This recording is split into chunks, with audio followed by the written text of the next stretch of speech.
क्या आपको पता है कि रावण, जो लंका का साम्राज्याधिपति और दशानन कहलाता था, एक समय इतना अहंकारी हो गया था कि उसने स्वयं भगवान शिव के निवास कैलाश पर्वत को ही उठाने की कोशिश की थी। कथा कुछ इस प्रकार है।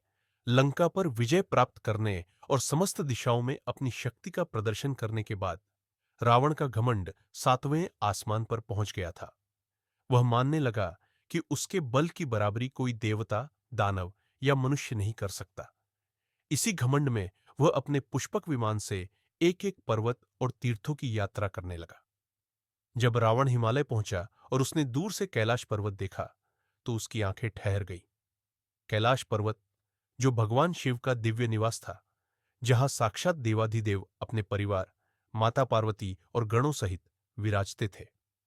रावण को लगा कि यदि वह इस पर्वत को भी अपनी शक्ति से जीत ले, तो उसका साम्राज्य वास्तव में अजेय कहलाएगा। उसने सोचा, मैं स्वयं महादेव का परम भक्त हूं। अगर मैं इस पर्वत को अपनी लंका ले जाऊं, तो यह मेरी भक्ति का भी प्रतीक होगा और मेरी शक्ति का भी प्रमाण।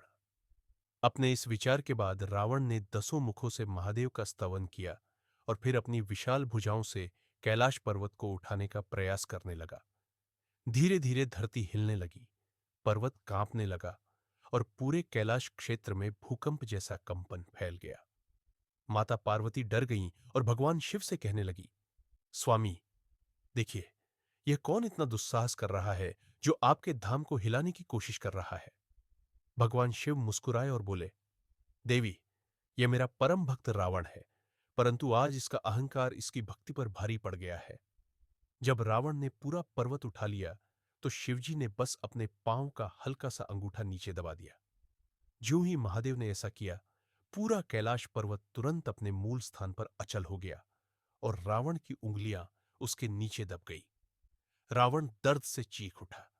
उसकी गर्जना पूरे ब्रह्मांड में गूंजने लगी। वह अपनी पूरी शक्ति लगाकर मुक्त होने की कोशिश करता रहा, पर पर्वत ने उसे कसकर जकड़ लिया। शिव तांडव स्तोत्र का जन्म रावण ने सोचा, बल से मैं महादेव को प्रसन्न नहीं कर सकता, केवल भक्ति से ही मुक्ति मिलेगी। तभी उसने महादेव का भजन और स्तुति आरंभ की। अपने 10 मुखों से उसने शिव तांडव स्तोत्र का गान किया। उसकी गूंज इतनी प्रभावशाली थी कि समस्त देवता और ऋषि विस्मित हो गए। उसकी वेदना और भक्ति ने भगवान शिव को प्रसन्न कर दिया। भगवान शिव प्रकट हुए और बोले, रावण, तुम्हारा अहंकार तुम्हें इस स्थिति में ले आया, पर तुम्हारी भक्ति और स्तुति ने मुझे प्रसन्न किया है। मैं तुम्हें मुक्त करता हूं। इतना कहकर महादेव ने रावण को पर्वत से मुक्त किया और वरदान दिया, आज से तुम्हें रावण नाम से जाना जाएगा, क्योंकि तुमने अपने रौद्र स्वर से समस्त लोगों को हिला दिया है और तुम्हारा यह स्तोत्र अनंत काल तक गाया जाएगा।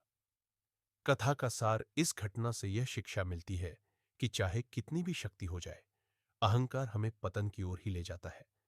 रावण बलवान था, विद्वान था, शिवभक्त था, परंतु उसका अहंकार उसकी भक्ति पर भारी पड़ गया और अंततः भक्ति और समर्पण के आगे ही महादेव ने उसे क्षमा किया।